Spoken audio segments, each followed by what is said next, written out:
إن الحمد لله نحمده ونستعينه ونستغفره ونعوذ بالله من شرور أنفسنا ومن سيئات أعمالنا من يهده الله فهو المهتد ومن يضلل فلا هادي له أشهد أن لا إله إلا الله وحده لا شريك له وأشهد أن محمدا عبده ورسوله يا أيها الناس اتقوا ربكم الذي خلقكم من نفس واحدة وخلق منها زوجها وبث منهما رجالا كثيرا ونساء واتقوا الله الذي تساءلون به والأرحام إن الله كان عليكم رقيبا لپاش سپاس و ستایشێکی بێهامتا بۆ کردگاری مەزن و داواکردنی درود و ڕەحمەت بۆ سەرگیانی پاکی پێشەوای مرۆڤایەتی محەممەد صلی الله تعالی عليه وسلم. خۆشەویستانم، رب العالمین مرۆڤی بە جۆرێک خەلق کردووە کە چێژی زۆر وەربگرێ، ئەنواع جۆری چێژی مادی و چێژی معنەوی وەربگرێ. لە ناو چێژەکانە چێژی شیرینی کە لە ڕووی مادیەوە ئینسان وەری ئەگرێت و لەزەتی لێ ئەکا، یەکێکە لەو نیعمەتانەی کە هەموو ئینسانیەتیە متتەفیقە. چێژەکانی تر هەموو ئینسانیەتیە متتەفیق نییە ئیلا شیرینی نەبێ. ممکنە توونی هەندێک کەس پێ بخورێ پێی نەخورێ، سوێری پێی ئەخورێ پێی ناخورێ، ترشی بە هەمان شێواز، بەڵام شیرینی هەموو مرۆڤایەتی لە هەموو عومرەکان و ئاسی عومرەکانە متتەفیقن لەسەری. بۆیە شیرینی بووەتە بەشێک لە ویردەکانی سەرزمان حتا بۆ معنە و معنەویەتیش. جاری وا هەیە بە کەسێک ئەڵێ بەخوا لە دڵا زۆر شیرینە، چونکە شیرینی ڕەمزی چێژ وەرگرتن و لەزەت وەرگرتن و دەربڕینێکی جوانە. دووشت هەیە لە شەریعەتە زۆر گرنگە لە یەکیان بکەینەوە: ئیمان و عەقیدە لەگەڵ شیرینی ئیمان و شیرینی عەقیدە. دیارە ئیمان زۆر کات ئینسان هەوڵ ئەدا بە خوێندنی چەند دەرسێک و چەند علومێک شتێک لە عەقیدە و ئیمانی حاڵی بێ، بەڵام شیرینی ئیمان و شیرینی عەقیدە لە دڵی ئینسانی موسڵمانە. هەموو ئوممەت لەسەری متتەفیقە بەوەی کە ئینسان بە مجەڕەدی خوێندن و خوێندەواری و زانین ناگاتە ئەو چێژەی کە بریتیە لە شیرینی ئیمان. پێغەمبەری خوا صلی الله عليه و آله وسلم باسی شیرینی ئیمانی کردو لە فەرمایشتەکانە. ئیمامی نەووی ئەفەرمێ مەبەست چییە؟ لە شەرحی صەحیح موسلیمە ئەفەرمێ حەلاوەتی ئیمان، شیرینی ئیمان مەبەست لە چییە؟ ئەفەرمێ ئیستیلذاذ الطاعات، ئەوەی ئینسان کە تاعەتەکانی خوا جێبەجێ ئەکا بە لەزەتەوە جێبەجێکە، بە چێژوەرگرتنەوە جێبەجێکە، بە شەوق و زەوقەوە لەگەڵیا بژی. أفرمي وتحمل المشقات في رضا الله عز وجل، وأوي إنسان أما دبت چندين مشقة ناراحتي بتنهأ لبيناوي رضا من دي خوايا. چنك من لم رجانيك زور زحمت بو توشي مشقت أوي دزنجت أكد غسلت أكد أهاتي تمزقوت هنقاود أبري سرمات أبو تشيجد لما ورقرت ئەتزانی فەرمانێ بەسەرتەوەیە. ئەم چێژ وەرگرتنە، ئەم لەزەت وەرگرتنە زۆر گەورەیە. ئێمە بەدوایە بڕۆین لە شەریعەتە بزانین بەچی ئەم چێژەمان دەستگیر ئەبێ. ئەگەر ئینسان چێژی شیرینی کرد، چۆن مناڵێکی بچووک کە چێژی شیرینی ئەکات سەرەتا ئیتر پێی تەرک ناکرێ، بە هەمان چەشن کەسی ئیماندار چێژی ئیمان و شیرینەکەی کرد، ئیتر ناتوانێت دەستبەرداری بێ، ئیتر لە دڵیا تەسبیت ئەبێ. کاتی ئەبینی کەسێک مەلایەک، عالمێک، شێخێک، مەسوولێک، نازانم چی وازی لە دینداری خواناسی خۆی هێنا، دڵنیا بە لەزەتی ئیمانی نەکرد. حەلاوەت و شیرینی ئیمان لە ناخیا نەچەسپیوە. ئەگەر چەسپی ناتوانێت بەردەستبەرداری بێ. دیقەت بدەن هەرچی شەریکاتی جیهانە هەر هەمووی مەشغوڵە شیرینی بۆ مناڵ دەرەکە، چونکە مناڵ چێژی شیرینی کردو و ناتوانێ وازی لێ بێن، پیریش ئەبێ لێی منع ئەکرێ هەر ناتوانێ وازی لێ بێن. بە هەمان چەشنە ئیمان واللهی کە لە دڵا شیرینەکەی چەسپی بۆی ئەفەرمێ پێغەمبەری خوا صلی الله عليه وآله وسلم لە فەرمایشتێکە ئەفەرمێ ذاق طعم الإيمان من رضي بالله ربا وبالإسلام دينا وبمحمد صلى الله عليه وسلم نبيا ورسولا. أو كذا تشجي إيماني كردوك راضي أبي لناخيا راضية بوي كبروردگار الله جل جلاله پروردگاري أو إسلام ديني أو محمد المصطفى صلى الله عليه وآله وسلم قدوة والرابر قوري أما لفرمايشتي ترى خوشويز أفرمي ثلاث من كن فيه وجد حلاوة الإيمان سيشتهن سي صفات هر مسلمانتيا بي شيريني إيمان أتشجي يكمن أن يكون الله ورسوله أحب إليه مما سواهما.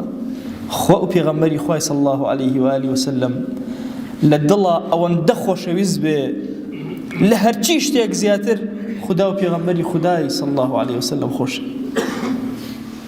فرمانەکانی ئەو ئەخاتە پێش هەرچی فەرمانێکی ترەوە هەیە. بۆیە ئەفەرمێ حبی خوا و حبی پێغەمبەری خوا صلی الله عليه وسلم ئەبێ لە دڵتا ڕیزبەندیت کردبێت لە خۆت و خۆشتر بێن، چکە خۆت خاوەنی خۆت نیت، خدا خاوەنی تۆیە ئەی عەبد. دووهەمێشت کە چێژی شیرینی ئیمانەکەی بریتیە لەو خاڵەی کە ئومەتی ئیسلامی ئەمڕۆ گیرۆدەیە پێوەی مؤاخات و برایەتی و محەبەت لە نێوان ئومەتە نەماوە، بۆیە چێژی ئیمان وەرناگرێ. بۆیە ئەفەرمێ وأن يحب المرء لا يحبه إلا لله، کەسێکی خۆشەوێت تەنها لەبەر خاتی خوا خۆشیە. ئەی چەند شیرینە ئینسانی مسلمان، ئێمە لەم دوورەوە مسلمانێکی ڕەشپێستە بینین ئەزانین دینداری ئەکات و خواناسی ئەکات لە دڵمانە شیرینە لە دڵمانە. ئەمە طعمی ئیمان بە تۆ ئەدا، ئەمە شیرینی ئیمان بە تۆ ئەدا. ئەمڕۆ پەرتەوازەی مسلمانان چێژی لە نوێژ و تاعەتەکانیشمان بڕیوە. زۆر کات ئینسان قورئان ئەخوێنێتەوە ئەو لەزەتەی لێ ناکە، شەو نوێژەکە لەزەت ناکە، دەستی بەرزەکاتەوە لە دوعایە، لە سوژدەیان نزیکترین کاتی لە خواوە لەزەت ناکە، شیرینی نابستێ، هەست پێ ناکە، تام ناکە. هۆکارەکەی ئەم خەلەلەیە دڵت بزانە چەندێ ئیماندارانی خۆشێ. بۆیە لە دوای خۆشەویستی خوا و پێغەمبەری خوا صلی الله عليه وسلم ئەبێ ئەم دڵت پڕ بێ لە خۆشەویستی بۆ ئیمانداران. بچووکترین حل و حەقت غەش و خراپەکاری لە دڵتا بەرامبەر بە هیچ ئیماندارێکی سەرزەوی نەبێ و ئەبێ ئەم دینەی خۆتت خۆش بێ. ئەگەر بتخەنە ناو ئاگرەوە ئامادەوی بچیتە ناو ئاگرەکە بەس واز لە دینەکەت نەهێنی. ئەمە چێژی ئیمان بە تۆ ئەدا. پرسیاریان کرد لە بیلالی حەبەشی، وتیان ئەی بیلال چۆن تەحەمولت ئەکرد؟ سەحرایەکی گەرم، لمێکی گەرم تۆیان ڕاکێشا و بەردێکی گەورەی گەرم بەسەر سکتەوە چۆن تەحەمولت ئەکرد؟ هاوار دەکرد ئەحەد.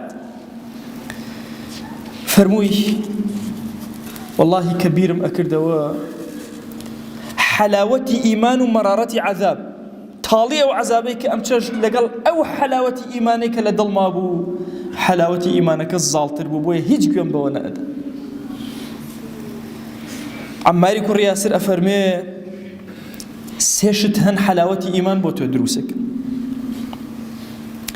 لە کاتێکا کە نیتە ببەخشە، لەگەڵ خەڵکا زۆر بە ئینساف بە، هەمیشە خۆتت نەوێ هەر شتێ خۆت هەڵە بکەی بە چاکی بزانی و هی خەڵک گەورەکەیت و بەخرای بزانی. نا، ئینسافت هەبێ لەگەڵ خەڵکە، حتا لەگەڵ تاوانبارە لەگەڵ گوناهبارە بە ئینساف بە. و هەمیشە سڵاو لە خەڵکی کە ئەم کردەوانە حەلاوەتی ئیمان لە دڵی تۆیە تەسبیت ئەکەن. بیرکەرەوە ئەگەر ئینسان ئەم حەلاوەتی ئیمانە لە دڵیا تەسبیت بوو، باکی بە چ شتێکێ؟ تخوا عیب نییە کەسێک بێتە سەر تەلەڤیزیۆن بە شوبهەیەک لەسەر ئیسلام دڵی تۆ بجوڵێ ئیماندار، تۆی ئەهلی مزگەوت، تۆ کە چێژی ئیمانت کردووە، یان زاڵمێ زوڵمێکە لێ بکە تۆ دنیا لێ بێتەوە یەک و دڵت بگۆڕێ بەرامبەر بەخوا بە دینەکەت. ماشطە یەکێکە لەو ئافرەتانەی کە ماشطة بنت فرعون ئەو ئافرەتێک بوو کە قژی کچەکەی فرعونی دائهێنا، خادیمەیەک بوو فەقیرەیەک بوو. طبعا لە فەرمایشتەکانە ناوی نەهاتۆ کەسیش ناوی نازانێ، بەڵام پێغەمبەری خوا صلی الله عليه و سلم ذکری هێشتۆتەوە لە مێژووە، ئەفەرمە جارێک شانەکە بەدەستیەوە کەوتە خوارەوە، قژی کچەکەی فرعونی چا کرد، هەڵی گرتەوەتی بسم الله، وتی ئەوە باسی باوکم ئەکەیت کچەکەی فرعون، وتی ناوەڵا باسی خوایەک ئەکەم کە خوای باوکت و خوای ئێمەشە، وتی شەرت بێ شکاتی لێ بکەم لای باوکم، چوو باوکی وت. هاتن مسێکیان هێنا گەرم گەرمیان کرد، سێ مناڵی هەبوو کۆرپەیەکیش بە باوەشیەوە، هێنایان فرعون وتی ئەمە ئەبینی چۆن گەرم کراوە، ئەمە بۆ تۆ مناڵەکانە گەرم کراوە. قسەیەکت کردو چی دووتوە؟ وتی وتیمە بە ناوی ئەو خوایە کە خوای منیش و خوای تۆشە ئەی فرعون، وتی بۆ لە من خواتر هەیە، وتی ئەو ئەڵڵایە کە تۆی دروست کرد. وتی ئادەی مناڵی یەکەمی بخەنە ناو مستە سوور کراوەکەوە، ئەڵێ مناڵی فەقیر هێشتا نەگەشتوە ناو مستەکە هەر توایەوە لە پێش چاوی دایکی، دووەم سێهەم چوارەم خەریک بوو لە باوەشی لیان ئەکردەوە، خەریک بوو دڵی ئەجوڵە. رب العالمین لێرە دڵی تەسبیت کرد، بزانە حەلاوەتی ئیمان چۆنە، مناڵت، ژیانت، عمرت، پارە و سەرەت و سامان داهات هەمووی بفۆتێ لە پێناوی دینتە. مناڵەکە کەوتە زمانوتی ئەی دایکە لەم ئاگرە نەترسی، لە پشتی ئەم ئاگرە خۆشی و بەهەشتت. ئەڵێ کاتێک کە ئەمەی لە مناڵەکە بیست چەند مناڵێکی بچووک بە باوەشی دایکیان و قسەیان کردو عیسای کوڕی مەریەم و یەکێک لەوانە ئەم مناڵەیە کە ئیبن عەباس ئەفەرمێ خۆی و مناڵەکە خۆیان هەڵدایە ناو ئاگرەکەەوە، تەکید بوون لەوەی لەم ناڕەحەتیە ڕزگاریان ئەبێت و چێژی ئیمان ئەبەو شێوازەی لێکردن. بۆیە عەزیزانە زۆر زەڕورە ئێمە ئیماندار بە دوای ئەم بەشەی عەقیدەمانە وێڵبین، لە گوناهانی خۆمان بپارێزین و کردەوەی باشی زۆر هەتاوەکو چێژ بکەوتە ناو دینداریمان و تاعەتمان. ڕاستە ئێمە نوێژەکەین و تاعەتیش ئەکەین و مولتەزیمیشین بەدینەوە، بەڵام هەست ناکەین شیرینی ئیمان لە دڵمانە بچەسبێ، یان چێژ هەست پێ ناکەین، یان هەمانە فعلەن بەڵام هەستی پێ ناکەین، دەرکی پێ ناکەین. ئیبن تەیمیە ڕەحمەتی خۆی لێبێ فەرمێ بەخوا لە دڵە شیرینتر لە ئیمان هەر نەبوو و نابێ.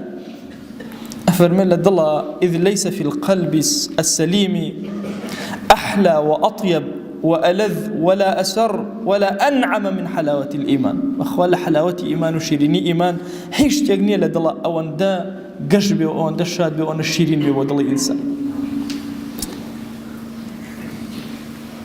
إنسان مسلمان أبي بقات الرتبيك يقيني لقل خواي خويا إنجا أقات أمبلي تشجور قلتنا لإيمان وتشجور قلتنا لطاعة وعبدات يكاني بويا عبادك رصامد أمشقاري كركيك أفرمي يا بني إنك لن تجد طعم حقيقة الإيمان حتى تعلم أن ما أصابك لم يكن ليخطئك وما أخطأك لم يكن ليصيبك.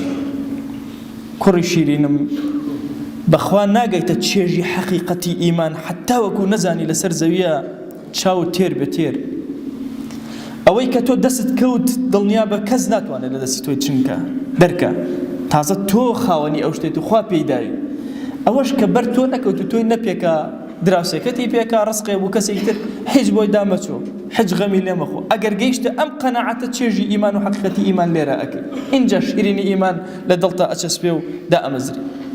ئەمە ئیماندار زۆر زەڕورین بەوەی کە ئەم حەقیقەتی چێژە لە ناخمانە بچەسپێنین. ئەم عیبادەتانە کاتێ مصیبەتی ڕوتی ئەکا بەڵایە ڕوتی ئەکا لێرە سەنگی مەحەکی تۆ لێرە ئیمانی تۆ تاقی ئەبێتەوە. خۆشەویستمان ئەفەرمێ لا تجد المرأة حلاوة الإيمان.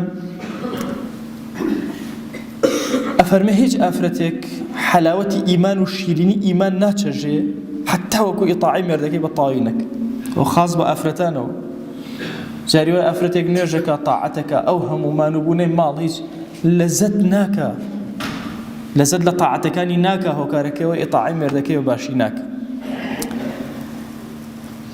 ابن مسعود ڕزا و ڕەحمەتی خوای لێبێ کۆتان ڕیوایەتم لە خزمەتانەکە لە باسی تامی ئیمان و چێژی ئیمانە ئەفەرمێ: من ترك النظر إلى ما حرم الله ابتغاء ما عند الله، هەر کەسێ چاوی بپارێزە لە حەرام، لە نەزەری حەرام خۆی بپارێزە تەنها لەبەر خاتری خوا، أعقب الله في قلبه حلاوة الإيمان، خوا لە ناخی ئەوە شیرینی ئیمان دائەنێ.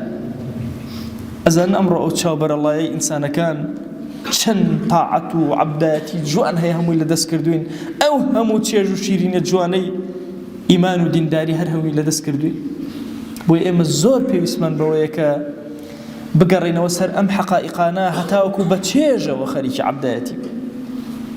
جاران کەسێکت ئەبینی ناوی پێغەمبەریان صلی الله عليه وآله وسلم بەهاتە هاواری لێ هەڵەسە، هاوار زان هۆکارەکەی چی بوو؟ چونکە چێژی شیرینی خۆشەویستی پێغەمبەری خوای کردبوو صلی الله عليه وسلم.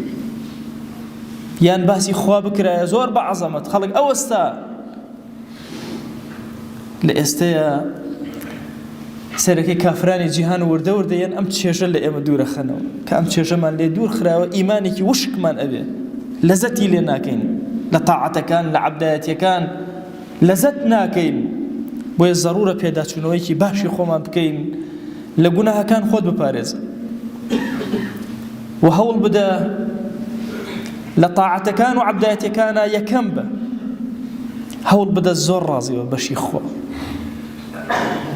هەوڵ بدە هەمیشە دامەزراوی لە دینەکەت بە چێژەوە بێ لەگەڵ خوایە، خوا ناسیکە کە سەر ئەخەیتە سوژدە هەر ئەوە سەرێ مەکتە بەزەیەوە سەر بەرزکەرەوە، کورت بیرکەرەوە لە عەزەمەتی خوا، تۆ لە بەردەم کێوە ساوێی عەبد بە ڕۆژوو ئەبی بە هەمان چەشن، شەو نوێژت ئەکەی بە هەمان چەشن، قورئان ئەخوێنی لە خزمەت قورئانە بە هەمان چەشن، دائنیشی ذکر ئەخوێنی بە هەمان چەشن، ئەمە ڕۆحی تۆ زیندوو ئەکاتەوە، ئەمە چێژە دابەت.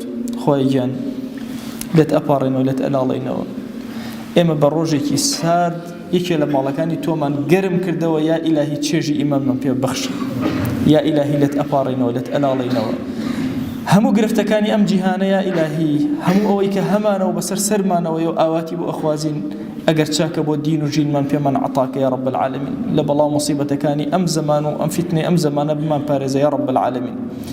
خوای ئەم عەبدانە هاتوونەتە ماڵەکەی تۆ، ئیلاهی ئەمانە تەنها سوژدە بۆ تۆ ئەبن، سەری بەرزیان تەنها لەبەردەم تۆیان نەوی ئەکەن، ڕکوع تەنها بۆ تۆ ئەبن، دەستی دوعا و زەلیلی تەنها بۆ تۆ بەرزەکەنەوە. دەیا ئیلاهی دوعاکەیان گیرا بکە، ادعوا الله وأنتم موقنون بالإجابة. الحمد لله رب العالمين، والصلاة والسلام على خير خلق الله محمد وعلى آله وأصحابه الكرام وتابعيهم بإحسان إلى يوم الدين. ربنا أرنا الحق حقا وارزقنا اتباعه، وأرنا الباطل باطلا وارزقنا اجتنابه.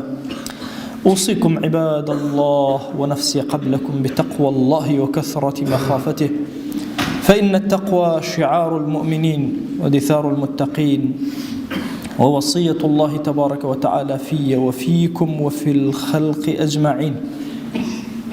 وشويسكام إيمان ماهن وشيريني إيماني ماهن، فريني آني عودال إيمانيني، كمني آني عودال نشونو آني لك شيريني إيماني تجاو خزمت شنبه. چنی زوان و ئینسانی وەشترین شێولاش و لاگرد و ئینسانیەت و شیرینە پێغەمبەر خوای صلی الله عليه وسلم، و شەو شیرینیش بەکار ئاردێنە وەرانوەر و ئیمانینە کە ئینسان دڵشەنە چەنی شیرین بۆ و چەنی سەقامگیر بوو. ڕوايەتێوە تامش بەکاردن، تام فەرماوە لا يجد طعم الإيمان، فەرماواش تام و ئیمانی مەکەرەوە. ئەپی شێوازە پەنجێوێش پەنجێ مبارەکەش نیاد لێ دەمیش تەڕش کرد و بەرژ ئارد، چەنی کەسێوە لەزەت کەرەوە ئەپا شێواز تام و چێوێ کەرەوە پا شێواز. فەرماواش لا يجد أحدكم طعم الإيمان وهو يشير بأصبعه إلى فيه ويبل طرفها حتى يؤمن بالقدر.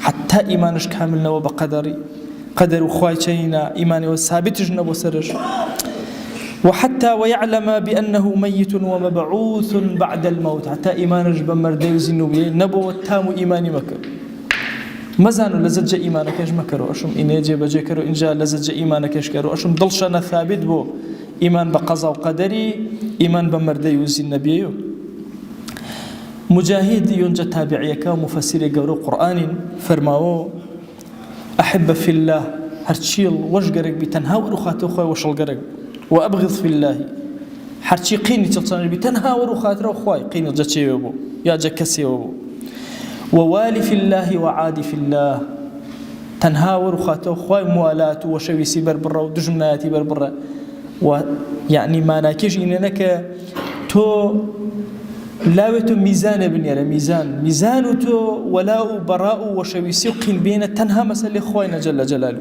حجي ترنيا بشو نفس وشهوات وإنشانية فرمعوا فإنما تنال ما عند الله بذلك والله بيني لا خوي تشيول دزغير بو ولن تجد حلاوة الإيمان وإن كثر صلاته وصيامه حتى يكون كذلك بخوا إنسان قد شيرين إيماني ما تجو با فرفرد نميج كرو روشيج كرو حتى وكو أبيشي وازن نبواتا بشو عقيدة جولاء وبراء نفر الساغ وباق هر يوجه إما جاقر كاتي آرون زياتر قرق مانا لزد جدينا كيما كرو نمو بتمالي نما كريو بتمالي بروا كري جاي شانهن قنجي شانهن أريكاكا شي نما مكري يعني عذر شانه مارو سر صرنا قنجي ما شاء الله ما وصل من ما مكرو شين ما مكرو والله داخل أخون دكان يخص أخون الشيعين أخو ملاكته السنين نقبل توقل شاسر عايشة تو الدين داري طاعته والكره والله هر زر كرونا قازاز ما كرونا هر كاسبي كرو جانا قش شاسر من ميتو أستو مستوى خلقي جلزتي نفرة وستنا رواه شو كلزت مكرو جاكولش كرو نما جاكول مكريو طاعت جاكول مكريو طاعت بوشويسي كريو أرونا أجد ظلما برنكر من جوشويسي خوايو وبريج نبر من بي خواي جل جلاله بي بيغمر خواي صلى الله عليه وسلم ضلي ما برا بلا بولارا إيه قردو تشوا دروسي كنا بي مشغول كردي جنجو إم أو بي فوتنا جنجو إم إما جاكر كاتي فرتر هرمانا ما بانينك قلمه وبي حقيقة إيمانيك ورؤاني لزد ورقير من جا إيماني ما إطاعة عبداتيا كرمشا لزد ورقير إمام غزالي قصي وشان خزمته أنا باس شكروك وتايبه وتاريخي مارونه فرماو أقل شنو دائما والله أين هرمانا كالكري نيت بار أجر غفلة طلبي نية النار قرجار نية النوز ضلت شاكاتنا تشو غفلتي بي لزد مكري ده سديم كري بقى وتشي ده نيت بار خوايان قصي كره شني رب العالمين وخوايان اين شني ورخاتو توجب جمكر يا الهي بخوا سردم بنا راحت بيا تنها ما بس متوبين يا الهي بل زد ورغيري دعاء كري د سكابرس كريو يو تشاتشي واك انسان برزش كرو وردم وخوانا وسيلن خو دعاء كيشغير كرو كرده وصالحه كيتون دنيت بارتا شوار كرده وصالحه واشي وردم وخوانا جل جلاله لزد ورغيري خوايان ورو دسو دي مكم جر وسرد كنا ورو فلان الروم نما بياني لو انا بمزقي فرسر ديج بي ورو انا يا ربي خويا بركه رحمتي ونكرو دروكم ونكرو يا الهي هر يوجه اما في اسمه باننا بي روحيته التعامل شني ما الله كرم شني اي عبداتي وطاعتي ما كان ما كري بس ما زال جكولش كري والرمي كربه وشويسيو واجد الدنيا كبار رمج الدنيا كبو بينما كان نجد ما كبري بين الدنيا كبو عكس أكاتينك إما فرفر إيمان ما كذا حرب حال ما كذا كولا كرموا غزالي فرموا حر أشاكاتنا بس نيتي ساخل بونا ضل المردنا واش أي ضل إن ما بيتشيك راسا غفلة إيمان الضعيف بين بلا قريتنا ما كي كريجا كولش كريم ما يكوش مرد يكوش والله شنه خوا إني ورتوكرون شيطاني زور بي أردنا بخوار إنن بنكريو بسريعي كروش ما تقول لزتي وجونا ورجيرين بس بلا قال جوالنا بغفلته كري حيجي استفادة جونا مكي ورؤاني مرد ورا طاعتك قالك بخشي ما بخش جاري مرد كشي بيتشيش بخشي بيكيش بخشي خواتو وزاني من إزر وين محتاج أنا دم ورو خاطرتون إي كلمات دلت ربارة لزت فرق ورجة طاعة وعبداتك هالورجيري خواهي جان إما جا آرون جا قركاتي وما زياتر عودالي أنين مكه لزت جدين داري ما كرمي يا إلهي شيريني إيدينا ووزد الماء يا رب العالمين خواهي الظلمة ثابت كرسلوا إيدينا يا أكرم الأكرمين. وأوصيكم أيضا بالصلاة والسلام على رسول الله حيث أمر الله تبارك وتعالى في محكم تنزيله قائلا إن الله وملائكته يصلون على النبي يا أيها الذين آمنوا صلوا عليه وسلموا تسليما اللهم صل على سيدنا محمد وعلى آل سيدنا محمد وبارك على سيدنا محمد وعلى آل سيدنا محمد كما صليت وباركت على إبراهيم وعلى آل إبراهيم إنك حميد مجيد. اللهم اغفر للمؤمنين والمؤمنات وللمسلمين والمسلمات ولمن أنشأ هذا المكان. اللهم أعز الإسلام والمسلمين وأهلك الكفرة والملحدين. اللهم انصر من نصر الدين واخذل يا رب من خذل الإسلام والمسلمين. اللهم آت نفوسنا تقواها فزكها أنت خير من زكاها أنت وليها ومولاها. آمين آمين والحمد لله رب العالمين. أقم الصلاة يرحمك.